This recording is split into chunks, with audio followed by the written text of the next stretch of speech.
Every so often, you'll go through a period in your life. You will see yourself as a failure because you don't see yourself operating in the way that you dreamed that you would. The pressure in your life right now has a purpose. It's not crushing you. It's pushing what's on the inside of you out. It shows you who you are. It's how you find out what's on the inside of you.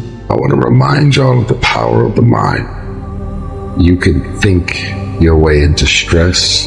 You can think your way into misery, frustration. But if you change your mind, it'll change your life.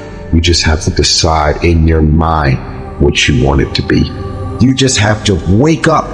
You just have to break that negative spirit. You have to break through. There is nothing more practical than developing a vision. It's not some pie in the sky exercise. It's without a vision, you're chaotic and fragmented and hopeless and disappointed, and someone can stop you just by putting up a single obstacle. You're a house divided amongst itself. You have no forward movement. You're not enthusiastic, and that's to be filled with the Spirit of God, by the way. And your life is a sequence of disappointments and frustrations and tragedies, and you're a leaf blowing in the wind. And that is not what you're called to be. That's not what you're called to be. You're called to be a visionary constructor of the paradise of vision. Really, that's who you are. Terrible as that is to apprehend. We already will lose everything we have to lose. Right? We're all in this game, man. So there's, whether you want it to be this way or not, you are betting everything on your life. You don't know what you've got until all hell breaks loose. You don't know what you can take until the pressure is applied to your life. You don't know what you can endure until people stab you in the back and walk away from you. You don't know how much courage you have until you've been under fire and under struggle and under tribulation. Just as nature takes every obstacle, every impediment, and works around it, turns it to its purposes, incorporates it into itself, so too, a rational being can turn each setback into raw material and use it to achieve its goal. You can make anything very tough for yourself, or you can do anything playful. There is nothing really tough or easy. It is the way people experience it that something becomes very tough or something becomes a joyful process. If you make light of yourself, life will never sit heavy upon your heart. It will be life. But you think too much of yourself, everything will become difficult. Sitting, standing, somebody looked at you like this, so much difficulty, isn't it? Somebody did not look at you, so much difficulty. This is because you have made yourself bigger than what you are. You have ideas about yourself, exaggerated ideas about yourself. If you become too serious about who you are, then everything becomes difficult.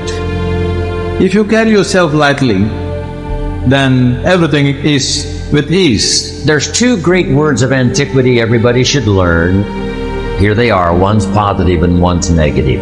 Here's the positive word from antiquity, behold. That's the positive word. Behold the possibilities, behold the opportunity, behold the future and give it design. Behold and look at the chances you've got. Behold, spring has come. Behold, the day has arrived. And the sun is shining and the shadows are fleeing away. Behold, the next person you can meet might be your friend for life. Behold, the next person might be a colleague forever. Behold, that's the positive word, behold. Now, here's the negative word, beware. Beware of what you become in pursuit of what you want. Beware. All of our lives we have to deal with behold and beware. When a kid goes to school, it's behold the opportunity and beware the dangers, behold and beware. So beware of what you become, pursuing what you want. Some things I went for in the very beginning cost me too much. I got so obsessed with some things that I found out later the price was too big to pay. If I would have known better, I never would have paid. But sometimes we learn when? After. So don't become so obsessed with something that you lose your sense of reason, or it costs you your friends. Don't be so obsessed with something that you compromise your virtues and your values. The story says Judas got the money. You say, well, that's a success story. No. It's true, 30 pieces of silver was a sizable sum of money, but it was not a success story. His name was Judas. Doesn't that ring a bell? It makes all the difference in the world. Judas got the money. Here's something interesting about the story of Judas. After he got the money, he was unhappy. Someone says, well, if you had a fortune in your hand, why would you be unhappy? And here's the key. He was not unhappy with the money. He was unhappy with himself. Here's a key phrase. The greatest source of unhappiness is self-unhappiness. It's not from outside the things that make us unhappy. Greatest devastating unhappiness is to be unhappy with yourself. Now, a mild form of unhappiness is construct. The desperate form of unhappiness is destruct. It's like worry. We should all worry a little, but not let it destroy our lives. So it's called caution, but not undue caution. It's called fear and worry, but not the worry that kills you, not the worry that destroys you. It's like hate. You don't need to hate your job. Save your hate for the important things like evil, like the weeds that attack your garden, like the diabolical ideas that try to entice your children. You don't need to hate everything. I hate this, I hate that. That's the misuse of your hate.